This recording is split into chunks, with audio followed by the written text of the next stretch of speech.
ኢየሱስ ክርስቶስ ዘኦመ ስም ለዘይጼውኦ ኢየሱስ ክርስቶስ ህብስተ ሕይወት ለዘይበልዖ ኢየሱስ ክርስቶስ ጽዋ መድኃኒት ለዘይሰትዮ ከመ ይባርኩነ ይፈኑ አራው ለጸባኢነ ይጽብኦ ወልተሁ ነሲኦ። አንድ ቀን ብለን ጀምረን የእመቤታችንን ትንሣኤዋንና ዕርገቷን ለማክበር ያበቃን ስሙ ይክበር ይመስገን፣ ስሙ ይክበር ይመስገን። እንኳን በሰላም ጠብቆ አደረሳችሁ፣ እንኳን አደረሳችሁ።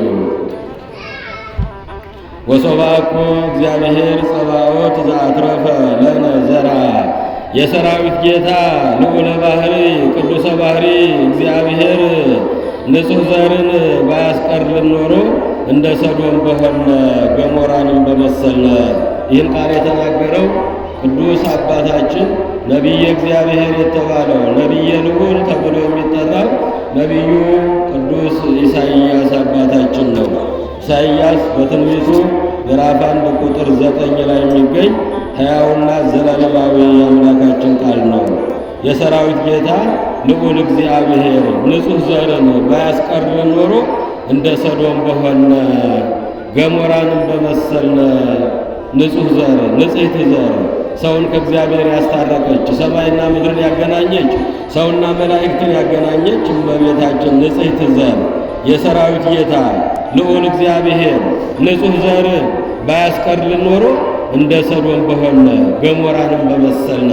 ሰዶምና ገሞራ ከሰማይ እሳት ዘንቦ የበላቸው ያጠፋቸው ኃጢአታቸው በደላቸው በመንበረ ጸባዖት ደርሶ ዝሙቱ ርኩሰቱ ወንዱ ከወንድ ጋራ ሴቷ ከሴት ጋራ የሚያደርጉት በደል በእግዚአብሔር ፊት ቀርቦ ከሰማይ እሳት ዘንቦ እንዳጠፋቸው እንደ ሰዶምና እንደ ገሞራ በሆን በመሰልነ።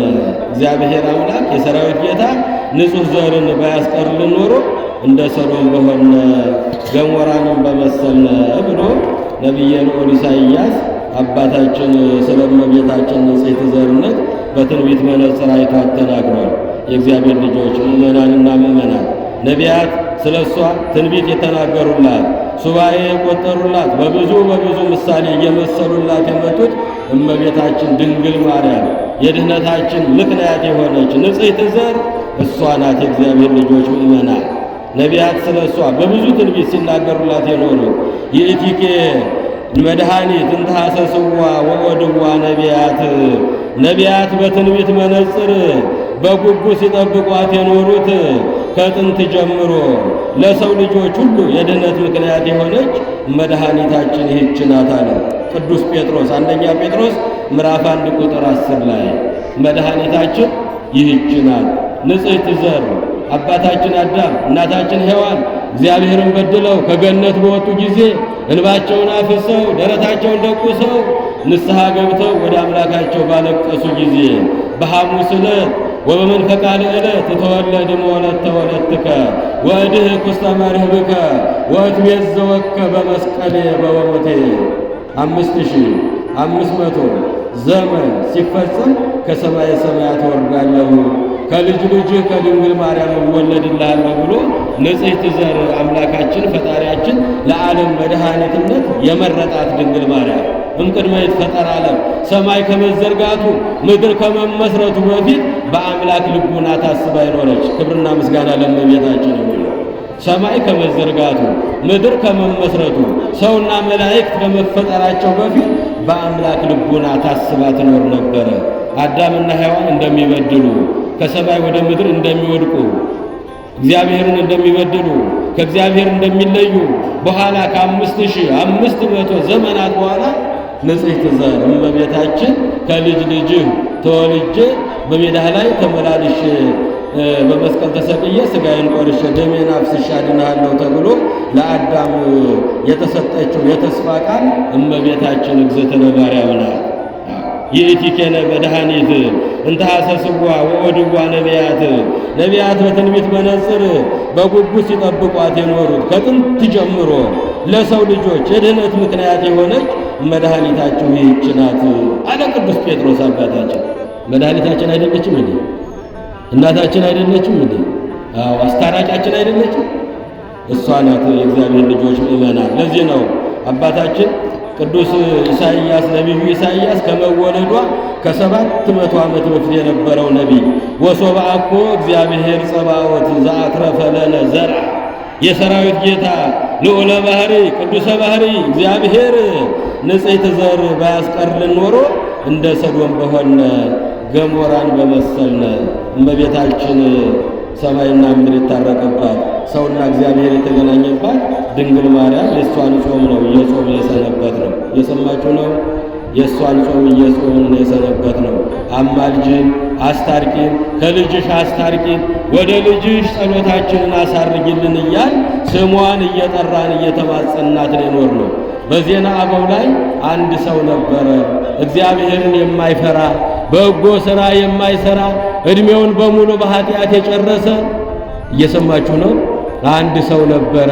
ነገር ግን በዓመት የፍልሰታ ጾም ስትመጣ የእመቤታችን ጾም ስትመጣ ሁለት ነገር ያደርግ ነበር። ስንት አልኳችሁ? ጮክ በሉ ነበር። ስንት ነገር? ሁለት ነገር ያደርግ ነበረ። የመጀመሪያው እህል ውሃ ሳይወስድ ያለ እህል ያለ ውሃ በጾም በጸሎት ውዳሴ ማርያም የሰባቱን ቀን ውዳሴ ማርያምና ቅዳሴ ማርያምን እያደረሰ ተንበርክኮ ይለምናት ነበረ። በሁለተኛ ደረጃ እመቤቴ እኔ ዘመኔ በኃጢአት ያለቀ ነውና ንስሐ ሳልገባ ነፍሴ ከሥጋዬ እንዳትለይ በአንዱ ልጅሽ ተማጽኜሻለሁ ይላል ነበር። ስንት ነገር አልኳቸው? ስንት ነገር አልኳቸው? ሁለት ነገር። የመጀመሪያው ውዳሴ ማርያምን አብዝቶ ደጋግሞ ይጸልይ ነበር። በሁለተኛ ደረጃ ንስሐ ሳልገባ ነፍሴን ከሥጋዬ እንዳትለይ በአንዱ ልጅሽ በኢየሱስ ተማጽኜሻለሁ እያለ ይህን ሁለት ጥያቄ ይጠይቃት ነበረ። ግን ክፉ ሥራ ነው የሚሠራው፣ ወንጀለኛ ነው፣ ሽፍታ ነው፣ ዘራፊ ነው፣ ዲያቆን ነው። እየሰማችሁ ነው። ዲያቆን ነው። ታምረ ማርያም ላይ ተጽፎ የምናገኘው ቃል ነው። ዲያቆን ነው። የቤተ ክርስቲያን አገልጋይ ነው። ንግድ የቤተ ክርስቲያን ሥራ የማይሠራ ግብሩ የተበላሸ ምግባሩ የከፋ አንድ ልጅ ነበረ። ብዙ ጊዜ ይታሰራል፣ ይፈታል፣ ይደበደባል፣ ይስተካከላል ይላል። ዕድሜውን በሙሉ በኃጢአትና በበደል የጨረሰ አንድ ልጅ ነበር፣ አንድ ሰው ነበረ። እመቤታችን ሱባኤዋ ሲመጣ ነሐሴ 1 እስከ 16 ያለውን ጊዜ በጾም በጸሎት በእንባ እንባውን እያፈሰሰ ደረቱን እየደቆሰ ውዳሴዋን ቅዳሴዋን እያደረሰ ይለምናት ነበረ። አንድ ነገር ለምንሻለሁ፣ ንስሐ ሳልገባ ነፍሴ ከሥጋዬ እንዳትለይ በአንዱ ልጅሽ ተማጽኜሻለሁ ይላት ነበር። እኛም እንዴ ነው ስንጸልይ የከረመው አይደል?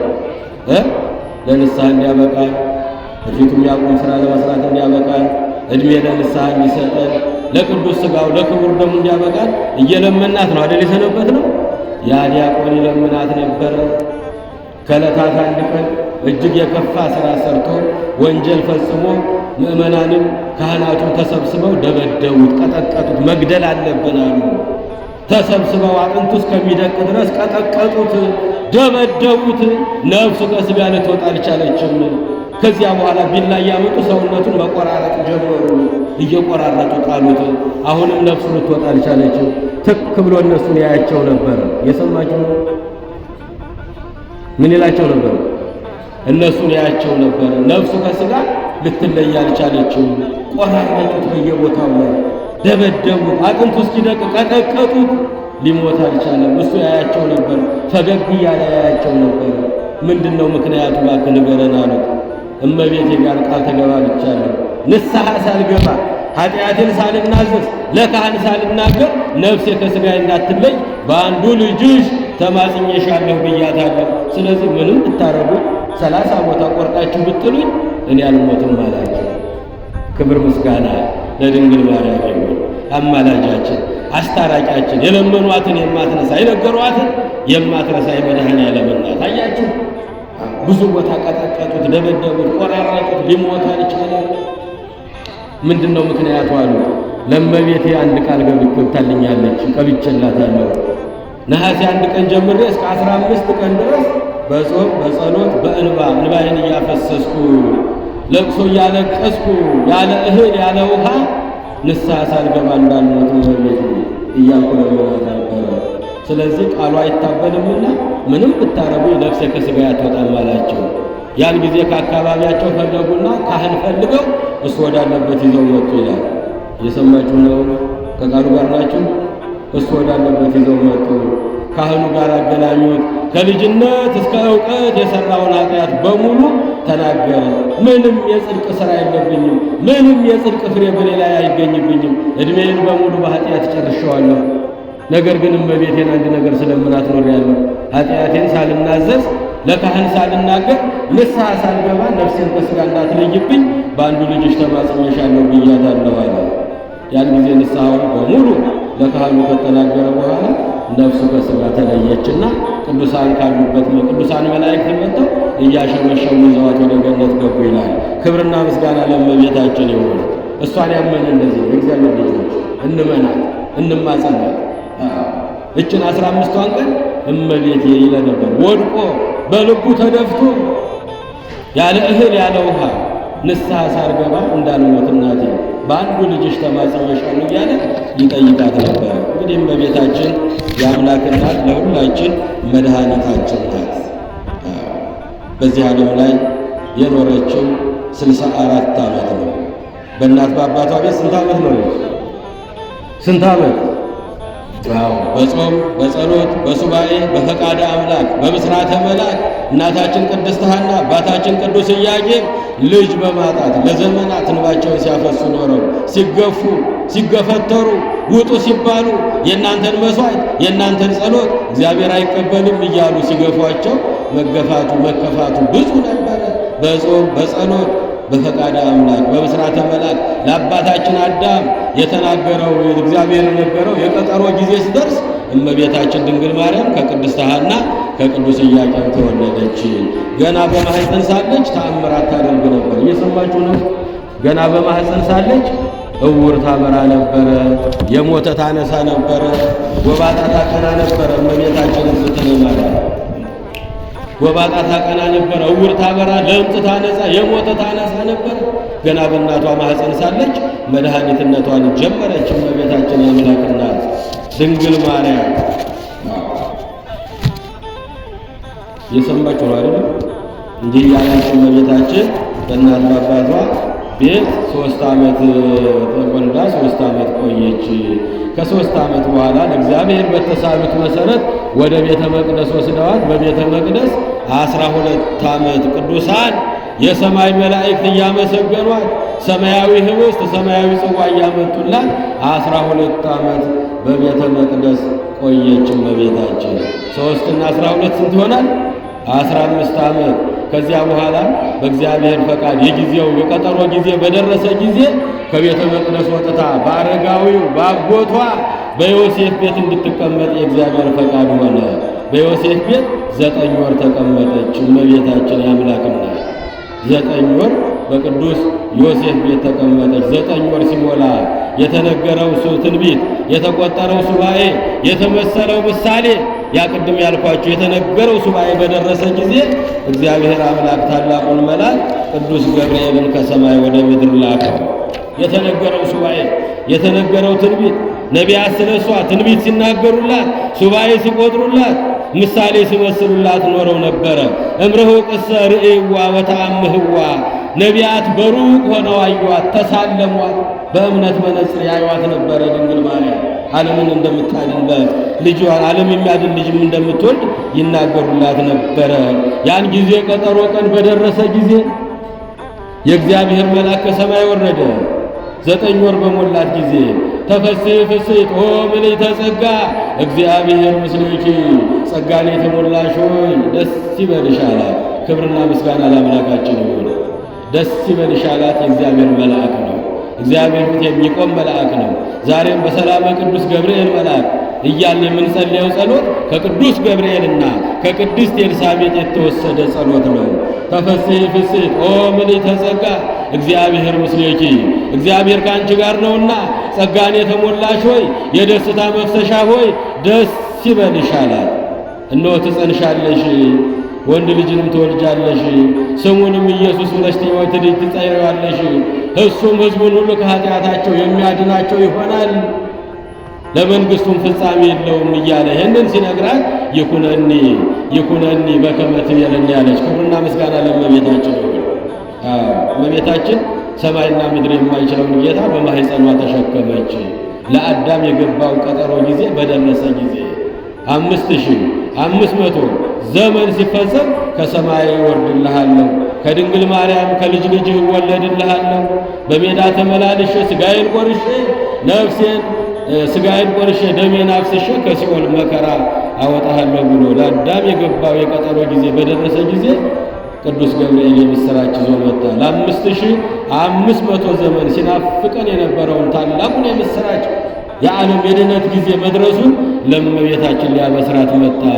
እየሰገደላት እየወደቀላት እየተነሳላት ተፈሥሒ ፍሥሕት ጸጋን የተሞላሽ ሆይ ደስ ይበልሽ አላት። እመቤታችንን የአምላክን ትጸንሻለሽ፣ ትወልጃለሽ፣ እሱም ሕዝቡን ሁሉ ከኃጢአት የሚያድናቸው መድኃኒት ነው፣ እሱን ትወልጃለሽ አላት። እመቤታችን የኖረችው በቤተ መቅደስ ነው። ወንድ አላውቅም፣ ከሰው ጋር አልኖርኩም፣ የኖርኩት በመላእክት ታጅቤ ከመላእክት ጋር ነው። ይህ ነገር እንዴት ይሆንልኛል አለች። እንዘ ኢያእምር ብእሴ ወንድ እኮ አላውቅም አለች። እስመ አልቦ ነገር ዘይሳኖ ለእግዚአብሔር ከአንቺ የሚወለደው ከሦስቱ ቅዱስ አንዱ ቅዱስ ነው፣ ከሦስቱ አካል አንዱ አካል ነው። እሱም ሕዝቡን ሁሉ ከኃጢአት ከበደል እስራት ነፃ የሚያወጣ ነው አላት። ይኩነኒ በከመ ትቤለኒ አለች። ያን ጊዜ ሰማይና ምድር የማይችለው ጌታ በማኅፀኗ ተሸከመችው። ክብርና ምስጋና ለድንግል ማርያም ይሁን። ሰማይ ወምድር ዘኢያገምሮ እፎ ማኅፀነ ድንግል ጾሮ። ሰማይና ምድር የማይችለውን ጌታ በማኅፀኗ ተሸከመችው። እመቤታችን የአምላክ እናት ድንግል ማርያም ኩለንታኪ ሰናይትን ተሃቢ ወይምንትኒ አልብኪ ነብር በአይኪ።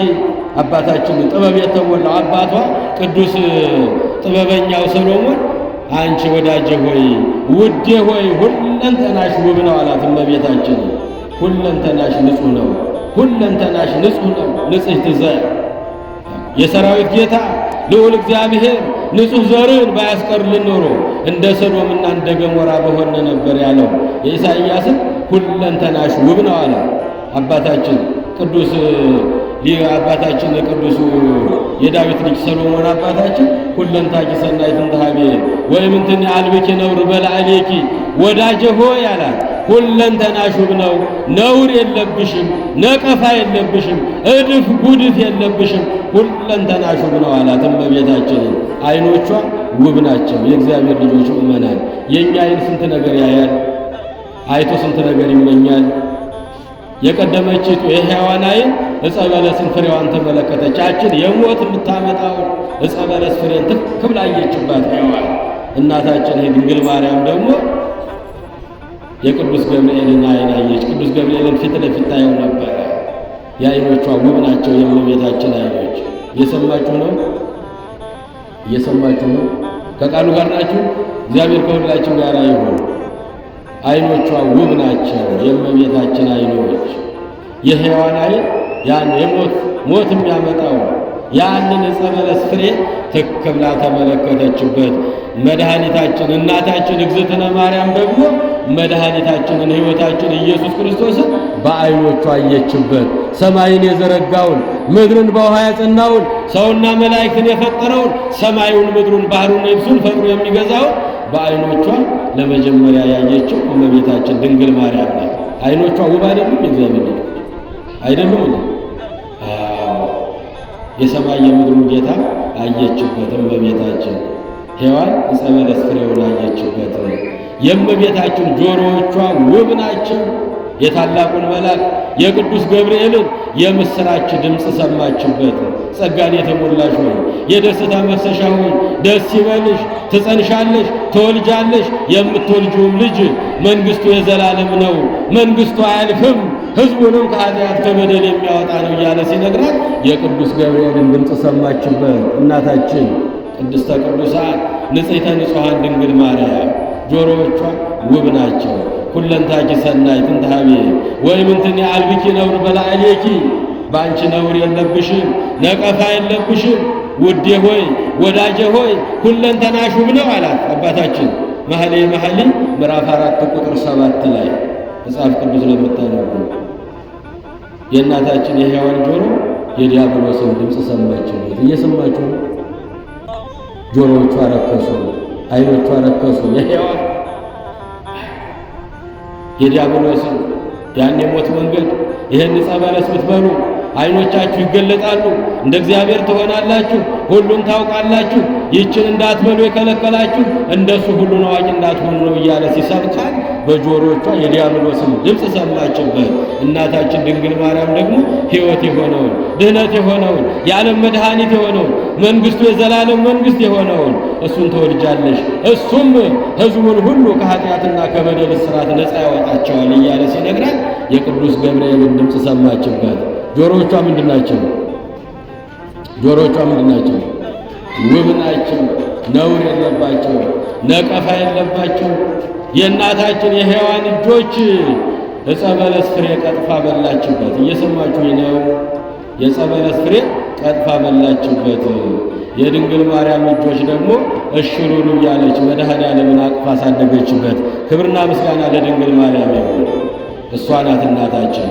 ይእቲኬ መድኃኒት እንተ ሐሰስዋ ወኦድዋ ነቢያት በትንቢት መነጽር በጉጉት ሲጠብቋት የኖሩት ከጥንት ጀምሮ ለሰው ልጆች ሁሉ የድኅነት ምክንያት የሆነች መድኃኒታችሁ ይህች ናት።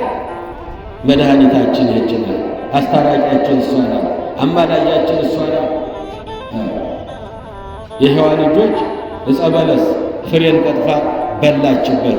ጸጋዋ ተገፈፈ። እግዚአብሔርን አጡበት። ገነትን አጡ። መላእክትን አጡ።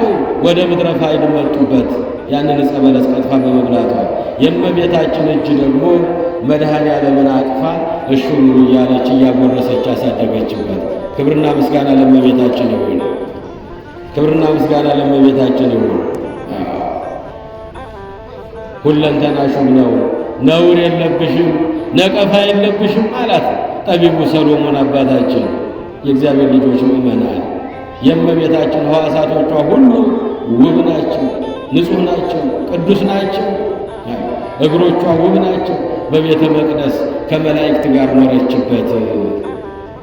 መድኃኔዓለምን አዝላ ወደ ግብፅ ተሰደደችበት። የዓለሙን መድኃኒት በጀርባዋ ተሸክማ የሔዋን እግር ደግሞ ወደ ዕፀ በለስ ገሰገሰችበት። በአምስት ሕዋሳቶቿ ሔዋን እግዚአብሔርን በደለችበት። እመቤታችን ደግሞ በአምስት ሕዋሳቶቿ እግዚአብሔርን ደስ አሰኘችበት። ለዚህ ነው የሰራዊት ጌታ ልዑል እግዚአብሔር ንጹሕ ዘር ባያስቀርልን ኖሮ እንደ ሰዶም በሆነ ገሞራንም በመሰልን አለ ኢሳይያስ አባታችን። ንጽሕት ዘር እመቤታችን እግዚአብሔርን ያየንባት መስታወታችን፣ ሰማይና ምድርን ሰውና እግዚአብሔርን ያስታረቀች እመቤታችን ናት። እንግዲህ በዚህ ዓለም ላይ ከልጇ ጋር 33 ዓመት ኖረች። በቤተ መቅደስ 12 ዓመት ከእናት ከአባቷ ጋር 3 ዓመት። ይህን ለማምረን ከልጇ ጋር 33 ዓመት ልጇ የመጣበትን ሥራ ሁሉ ጨርሶ ለቅዱስ ዮሐንስ እናት ትሆንህ ብሎ ለእሱ ባደራ ሰጥቶ በክብር በውዳሴ በቅዳሴ ወደ ሰማይ ባረገ ጊዜ በቅዱስ ዮሐንስ ቤት ተቀመጠች። ወደ ጎልጎታ እየሄደች ለሰው ልጆች ሁሉ መጸለይ ጀመረች። እመቤታችን የአምላክ እናት ለሰው ልጆች ለኃጥአን ለበደለኞች ሁሉ ማራቸው፣ ይቅር በላቸው እያለች በመጸለይ ከረመች። በዚያ እንዲህ እያለች ስትኖር ከዕለታት አንድ ቀን እልፍ አእላፋት መላእክትን አስከትሎ መድኃኔዓለም ከሰማይ ወደ ምድር ወረደ። ክብርና ምስጋና ለእሱ ይሁን። ወደ ምድር ወረደ መድኃኔዓለም። እናቴ ሆይ ከዚህ ከሐዘን ዓለም ወደ ደስታ ልወስድሽ ነው። ከዚህ የመከራ ዓለም ወደ ደስታ ዓለም ልወስድሽ ነው። ይበቃሻል ሐዘን፣ ይበቃሻል ስደት፣ ይበቃሻል መከራ። ከዚህ በኋላ መኖሪያሽ በሰማይ ነው አላት።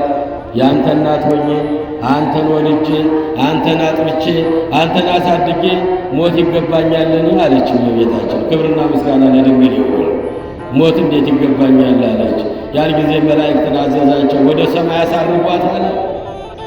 ወደ ሰማይ አሳርጓት፣ የክብር ቦታዋን ተየው አለ። ወደ ሰማይ ይዘዋት መላእክት አረጉ፣ እያሸበሸቡ እያመሰገኑ እየዘመሩላት ወደ ሰማይ ይዘዋት አረጉ። ወተቀበልዋ መላእክት ውስተ ሰማያት፣ ወደ ሰማይ ይዘዋት ወጡ። በልጇ ቀኝ የተዘጋጀላትን የክብር ዙፋን አሳዩአት።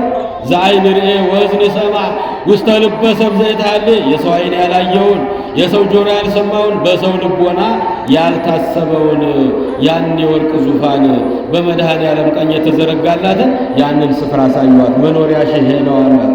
ከዚህ በኋላ መንገላታት የለም፣ ከዚህ በኋላ ስቃይ የለም፣ ከዚህ በኋላ ስደት የለም፣ ከዚህ በኋላ ሐዘን የለም፣ በዚህ እንድትኖሪ ነው የሚልሽ ልጅሽ አሏት።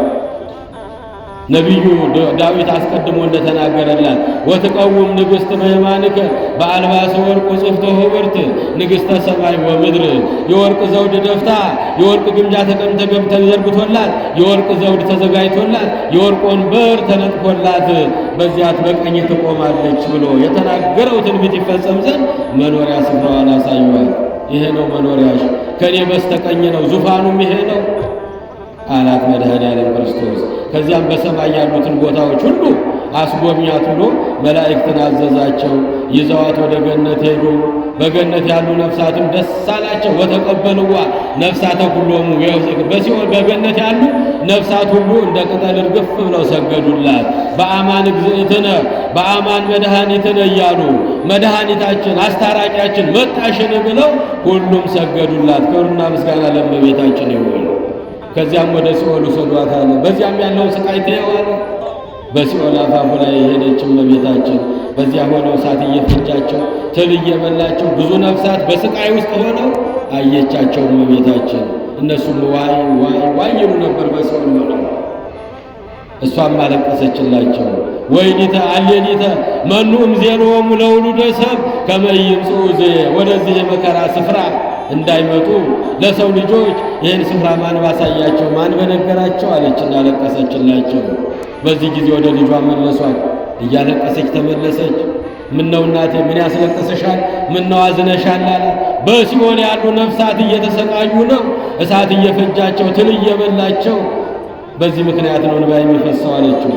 እናቴ ብትሞችላቸው እኮ ያመኑብሽን ሁሉ ከሲኦል አወጣቸዋለሁ አላት። ክብርና ምስጋና ለድንግል ማርያም ይሁን። ብትሞችላቸው ስላንቺ አማላጅነት ስላንቺ ፍቅር ሌሎች ብዙዎቹን ከዚያ ውስጥ አወጣቸዋለሁ አላት። እንደሱ ከሆነ እኔ ሞት ልሙትላቸው፣ እነሱን ከሲኦል አውጣልኝ አለችው። በፈቃዷ ሞትን ተቀበለች ለሰው ልጆች ስትል። በዚህ ጊዜ በ64 ዓመቷ ጥር 21 ቀን በዕለተ እሑድ እልፍ አእላፋት ቅዱሳን መላእክት ከሰማይ ወረዱ፣ ነቢያት ወረዱ። ዳዊት በገናውን ይዞ እስራ መሰንቆውን ይዞ ዳዊት በገና እየደረደረ እዝና መሰንቆውን እየመታ እየዘመሩላት እያመሰገኗት እመቤታችን በዚያ በዝማሬ ተመስጣ ነፍሷ ከሥጋዋ ተለየች። ይዘዋት ወደ ሰማይ መላእክት ነፍሷን አሳረጓት። በዚህ ጊዜ ሐዋርያትን በደመና ጠቅሶ ከያሉበት ሰብስቦ እናታችሁን በጌቴሴማኒ ሸኟት፣ የቀብር ሥርዓት ፈጽሙላት አለ። እየሰማችሁ ነው? ፈጽሙላት አለ። ሐዋርያት ከያሉበት በደመና ተጭነው መጡ፣ ተሰበሰቡ፣ እንባቸውን አፈሰሱ፣ አለቀሱ። መጽናኛቸው ሕይወታቸው እናታቸውን በማጣታቸው ሐዘን ገባቸው። ጸሎት አድርሰው ገንዘው በአልጋ ሸንኮር ተሸክመው ወደ ጌቴሴማኒ በሚሄዱ ጊዜ አይሁዶች ለምቀኝነት አያርፉምና እናቃጥላት፣ አመድ እናርጋት አሉ። ልጇ ተነሳ፣ አረገ፣ ዳግመኛ ለፍርድ ይመጣል እያሉ እያወኩን ነው። ብዙዎችንም እያሳመኑብን ነው። ዛሬ ብትቀበር ነገ ተነሳች እንዳይሉ እናቃጥላት ብለው ተማከሩ። ስትወለድ እንዳትወለድ በስደት ተወለደች እመቤታችን የእግዚአብሔር ልጆች። ስትቀበር ደግሞ መቀበሪያ ሳቷት። እየሰማችሁ ነው? ከቃሉ ጋር ናችሁ? እግዚአብሔር ከሁላችሁ ጋር ነው። ስትወለድ ሊባኖስ በሚባል ተራራ ነው የተወለደችው። እንዲሁ ሊገሏት ገና በማህፀን ሳለች ሊገሏት ተማክረው በቅዱስ ገብርኤል መሪነት ወደ ሊባኖስ ተራራ ተወስዳ በዚያ እንድትወለድ አደረጉ።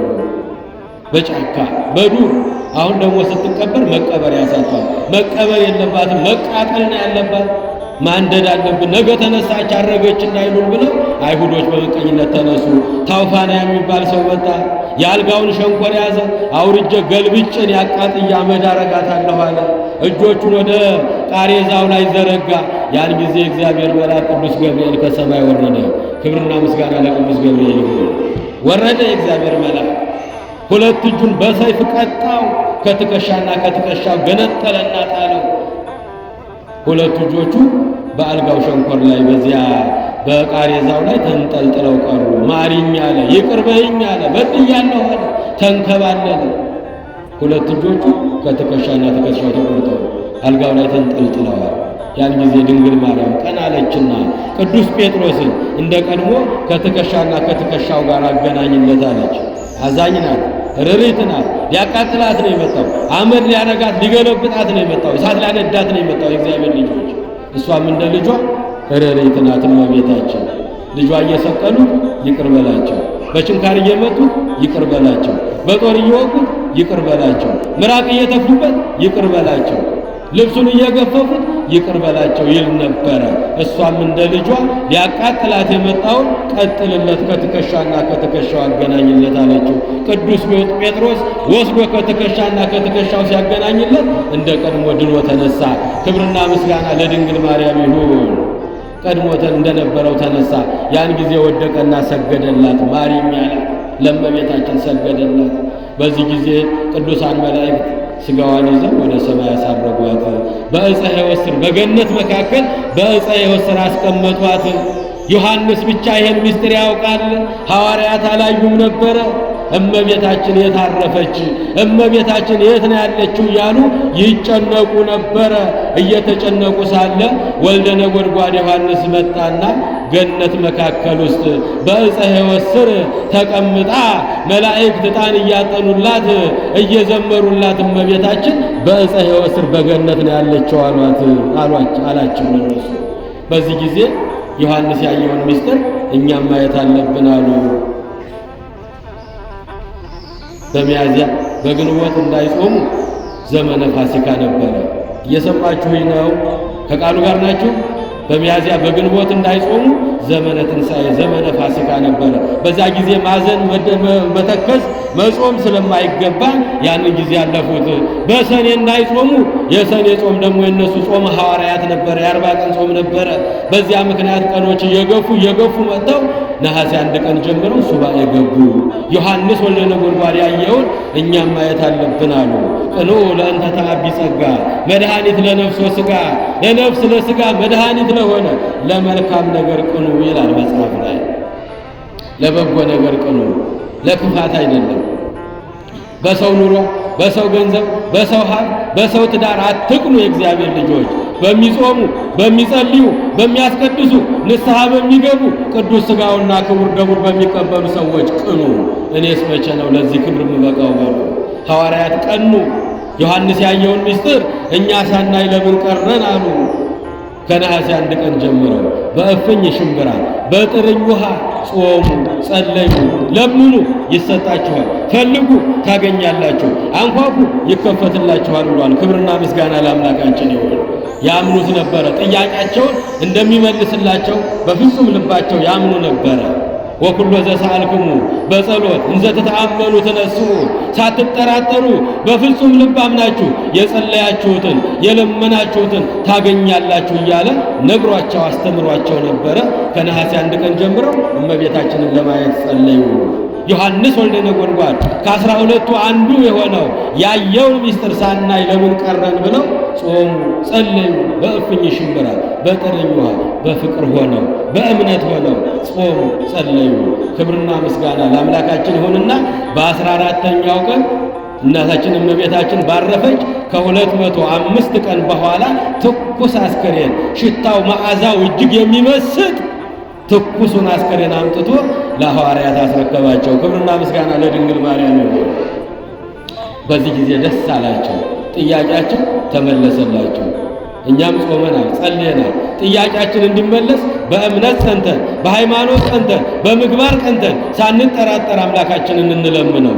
ወኩሎ ዘሰአልክሙ በጸሎት እንዘ ተተአመኑ ተነስኡ፣ ሳትጠራጠሩ ይደረግልናል፣ ይሆንልናል ብላችሁ ከጾማችሁ፣ ከጸለያችሁ፣ ከጠየቃችሁ የጠየቃችሁትን ታገኛላችሁ፣ የለመናችሁትን ታገኛላችሁ ያለው አምላክ በ14ኛው ቀን ትኩሱን አስከሬን አመጣና ሰጣቸው። ባረፈች በ205 ቀን በኋላ እየሰማችሁ ነው። ከ205 ቀን በኋላ 205 ቀን በገነት መካከል በዕፀ ሕይወት ስር ያስቀመጣትን አምጥቶ ትኩስ አስከሬን አስረከባቸው።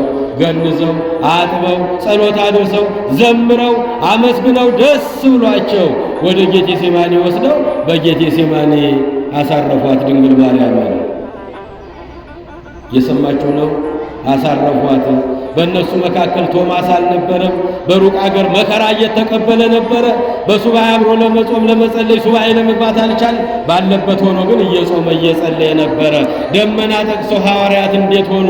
ዛሬ 14ኛው ቀን ነው፣ እንዴት ሆነው ይሆን ብሎ ወደ እነሱ በደመና ጠቅሶ በደመና ተጭኖ ሲመጣ ድንግል ማርያምን ከመቃብር አንስተው ቅዱሳን የሰማይ መላእክት እያሸበሸቡ ሲያሳርጓት አየ። ያን ጊዜ ምንድነው እየተደረገ ያለው? እሷስ ማን ናት ብሎ መላእክትን ጠየቃቸው። እመቤትህ ናት ስገድላት አሉት። ያን ጊዜ ሰገደላት። ወፈቀደ ይደቅም ደመናሁ፣ ከደመናው ሊወድቅ ፈለገ። ሐዋርያት ይህን ምስጢር አይተው እኔ እናቴን የትንሣኤዋን እርገቷን ሳላይ ቀረው፣ የእኔ ተፈጥሮ ከምንድን ነው? ቀድሞ የልጇን ትንሣኤ አላየሁም ነበር። በኋላም በመጠራጠሬ ብዙ መከራም ደረሰብኝ። አሁንም የእሷን ትንሣኤና እርገት ያላየሁ እኔስ ምንድነኝ? ተፈጥሮዬ ከምንድን ነው አለ። በዚህ ጊዜ መላእክት አረጋጉት። ድንግል ማርያምም አረጋጋችው። የኔን ትንሣኤና እርገት ያየኸው አንተ ብቻ ነህ። እነሱ 14 ቀን ጾሙ፣ ጸለዩ፣ ሱባኤ ገቡ። አምጥቶ አስረከባቸው። በጌቴሴማኒ አፈር አለበሱኝ። እነሱ የሚያውቁት መቀበሬን እንጂ መነሳቴን አያውቁም። አንተ ብቻ ነህ ይህን ምስጢር ያየኸው። ሂድና ንገራቸው መነሳቴን ማድረጌን ለ11 ሐዋርያት ሂድና ይህን የምስራች ንገራቸው አለችው። እንዴት ያምኑኛል አላት። ይሄው ትናንት የገነዙበት መግነዜ ይሄ ነው። በዚህ ገንዘው ነው የቀበሩኝና ይሄን ውሰድና ስጣቸው አለችው። ያንን ይዞ ወደ ሐዋርያት መጣ። ሐዋርያት ጋር ደረሰ። የእመቤታችን ነገር እንዴት ሆነ አላቸው። እመቤታችንንማ 14 ቀን ጾምን፣ ጸለይን፣ ሱባኤ ገባን። የለመኑትን የማይነሳ የነገሩትን የማይረሳ ልዑለ ባሕርይ እግዚአብሔር አምጥቶ አስረከበን። ጸሎት አድርገን ዘምረን አመስግነን እመቤታችንን እኮ በጌቴሴማኒ በክብር አሳርፈናታል አሉት። ሞት በጥር በነሐሴ መቃብር ተው፣ ይህ ነገር ለሰው ማያምር አለ። ለሰው ያምራል? የእግዚአብሔር ልጆች 205 ቀን የቆየ አስከሬን አምጥተን ቀበርን የሚባል ያምራል እንዴ? ለእግዚአብሔር ግን ሁሉ አይቻለው? ለእግዚአብሔር ሁሉ ይቻለዋል። ለሰው የማይቻል ለእግዚአብሔር ይቻለዋል። እስመ አልቦ ነገር ዘይሳነው ለእግዚአብሔር፣ ለእግዚአብሔር የሚሳነው አንዳች ነገር የለም። እንዴት ይሆናል? ተው ይህ ነገር አለ። ሞት በጥር በነሐሴ መቃብር ተው ይህ ነገር ለሰሚው ማያምር አላቸው ለሐዋርያት። ያን ጊዜ ሐዋርያት ተቆጡ፣ አዘኑ። አንተ ቀድሞ የክርስቶስን ትንሣኤ በመጠራጠርህ ብዙ መከራ ደረሰብህ። አሁንም ደግሞ እመቤታችንን መቅበራችንን ተጠራጠርክ። ለምን እንዲህ ታደርጋለህ? ብለው ናናሳይህ ብለው መቃብር ከፍተው ሊያሳዩት ወደ ጌቴሴማኒ ወሰዱት። ቅዱስ ጴጥሮስ ከፊት ቀደመ፣ ሌሎቹ ተከተሉ። ቶማስም ያዘውን ይዞ ተከተላቸው። ያን ጊዜ መቃብሩን ከፍተው ሲያዩ ባዶ ነው። የእመቤታችን መቃብር ባዶ ነው። አስከሬኗ በውስጥ አልነበረም። በዚህ ጊዜ አዘኑ ሐዋርያት። አይሁዶች እንደተመኙት አውጥተው ወስደው አቃጥለዋት ይሆን ብለው አዘኑ። አታምኑኝም ብዬ ነው እንጂ አለ ቶማስ። እኔስ እመቤታችንን ድንግል ማርያምን የአምላክን እናት ወደ ሰማይ ስታድርግ አየኋት አላቸው። እንዴት እንመንህ አሉት። ትናንት የገነዛችሁበት ይህ አይደለምን ብሎ የተገነዘችበትን ያንን መጎናጸፊያ አውጥቶ ሲያሳያቸው ያንን ተከፋፍለው ለመድኃኒትነት ተጠቀሙት። ክብርና ምስጋና ለእመቤታችን ይሁን። በዚህ ጊዜ በዓመቱ ቶማስ ያየውን እኛ ሳናይ ብለው በ50 ዓመተ ምህረት እየሰማችሁ ነው። በስንት አልኳቸው? መጀመሪያ በ49 ዓመተ ምህረት የዛሬ 1969 ዓመት፣ በሁለተኛው ዓመት የዛሬ 1970 ዓመት እንደገና ደግሞ ጾም ጀመሩ። ቶማስ እርገትሽን አየ። እኛ ሳናይ ቀረን። ለምን ሳናይ ቀረን አሉ።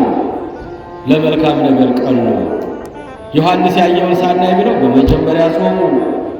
እንደገና ደግሞ ቶማስ ያየውን እርገት ሳናይ ለምን ቀረን ብለው በዓመቱ ድጋሚ ጾሙ፣ ጸለዩ፣ ልባቸውን አፈሰሱ።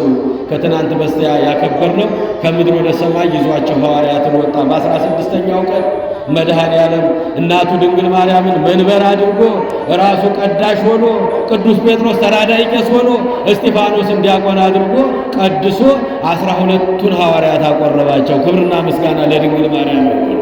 የሰማችሁ ነው እግዚአብሔር ልጆች። ራሱ ወርአቁቦ መድኃኔዓለም ቀድሶ ሐዋርያትን አቆረባቸው። ከመዝግበሩ እንደዚህ አድርጋችሁ እስከ ዓለም ፍጻሜ ለሰው ልጆች ሁሉ ንገሩ። ከምድር ዳርቻ እስከ ምድር ዳርቻ በእናቴ በድንግል ማርያም ስም ቤተ ክርስቲያን ስሩ፣ ስሟን እንዲጠሩ፣ ዝክሯን እንዲዘክሩ፣ መታሰቢያዋን እንዲያደርጉ ስለ እመቤቴ ስለ እናቴ ስለ ድንግል ማርያም በብዛት ዞራችሁ ለዓለም አስተምሩ፣ ለዓለም ይህን ምስጢር ንገሩ ብሎ የእመቤታችንንም ቃል ኪዳኗን በዚህች ቀን ሥጋውና ደሙን የተቀበለ ሰው ሲኦልን አያያትም አለ። ክብርና ምስጋና ለአምላካችን። እናቴ በክብር በተነሳችበት ባረገችበት በዚህ ቀን ቅዱስ ቁርባን የወሰደ ሥጋዬን የበላ ደሜን የጠጣ ሰው ሲኦልንም አላሳየውም። ይህንን ለዓለም ንገሩ ብሎ ብዙ የሆነ ቃል ኪዳኗን ነግሯቸው አባቶቻችን ሐዋርያት ጾሙ፣ ጸለዩ። እመቤታችንን መጀመሪያ በ14ኛው ቀን አምጥቶ ሰጣቸው። በሁለተኛው ዓመት ጾመው ጸልየው እመቤታችን ያለችበትን የክብር ቦታ አሳይቷቸዋል። ወሶበ አኮ እግዚአብሔር ጸባዖት ዘአትረፈ ለነ ዘርአ፣ የሰራዊት ጌታ እግዚአብሔር ንጽሕት ዘርን ባያስቀርልን ኖሮ እንደ ሰዶም በሆነ ገሞራንም በመሰልና ለቅዱስ ኢሳይያስ አባታቸው ንጽሕት ዘር ሰውና እግዚአብሔር የታረቀባት፣ ሰማይና ምድር የተገናኘባት፣ እግዚአብሔርን ያየንባት፣ መድኃኔ ዓለም ሰው የሆነባት፣ ሰማይና ምድር የማይችለውን ጌታ በማኅፀኗ የተሸከመችልን፣ በክንዷ የታቀፈችልን፣ ጡቷን ያጠባችልን፣ አዝላ የተንከራተተችልን እመቤታችን ንጽሕት ዘር እሷ ናትና እመቤታችንን እንግዲህ ስንጾም፣ ስንጸልይ፣ ስናስቀድስ ሱባኤ ገብተን የከረምንማለንና እግዚአብሔር አምላክ ሁላችንንም በእውነቱ እሱ ቃል ገብቷል። ወኩሎ ዘሰአልክሙ በጸሎት ሳትጠራጠሩ በፍጹም ልቦናችሁ ንስሐ ገብታችሁ በእምነት ጸንታችሁ የለመናችሁትን ሁሉ ታገኛላችሁ። ሐዋርያት ለመኑ፣ ድንግል ማርያምን አገኙ። ሐዋርያት ጠየቁ፣ ጥያቄያቸው ተመለሰላቸው። የኛ ጥያቄ የማይመለስልን እየተጠራጠርን ነው። የእግዚአብሔር ልጆች ወጣ ገባ እያልን ነው። ልባችንም በበደል በኃጢአት በክፋትና በቂም በበቀል እየሻከረብን ነው። ሳንጠራጠር በእምነት ጸንተን በፍቅር ሆነን የጸለይነው ጸሎት እንኳን ለኛ ለሀገር የሚተርፍ ጸሎት ነው። ታውቃላችሁ፣ ሰው ግጥም ብሎ ቤተክርስቲያን ሙልት ብላ ነው የከረመችው። አሁን ግን የለም፣ ሰው ተበተነ። በቃ ሁሉም ወደ ወሬው ገባ ማለት ነው። ሳትጠራጠሩ በፍጹም ልቦናችሁ የለመናችሁትን ታገኛላችሁ። አምላካችን ጸሎታችን ልመናችንን ሰምቶ ለሀገራችን ሰላም በረከቱ ያወርድልን፣ ለሕዝባችን ፍቅር አንድነቱን ያወርድልን፣ የሰማነውን ሁሉ በልቦናችን ይጻፈልን። 30 60 መቶ ፍሬ አፍርተን የስሙ ቀዳሾች የመንግስቱ ወራሾች ለመሆን ያብቃል። እመቤታችን በቃል ኪዳኗ በጸሎቷ በአማላጅነቷ ሁላችንንም ጠብቃ ለዛሬ ዓመት በሰላም ታደርሰን። ኢየሱስ ክርስቶስ ጽኦመ ስም ለዘይጼውኦ ኢየሱስ ክርስቶስ ህብስተ ሕይወት ለዘይበልኦ ኢየሱስ ክርስቶስ ጽዋ መድኃኒት ለዘይሰትዮ ከመ ይባርኩነ ይፈኖ አዳኦ ለጸባኢነ ይጽብኦ ወልተሁ ነሲኦ